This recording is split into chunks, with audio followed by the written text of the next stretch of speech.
Guys, today I'm gonna show you all the apps features in Samsung Bespoke AI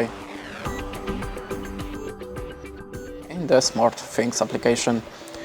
So let's open it, and the first function is starting the cycle wirelessly. So you can select the cycle, the additional functions like a speed boost or something nice, the half load for example, like a lower basket, and auto release dry.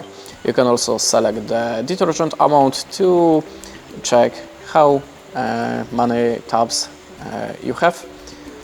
In the next step, there we have also the dose per rinse.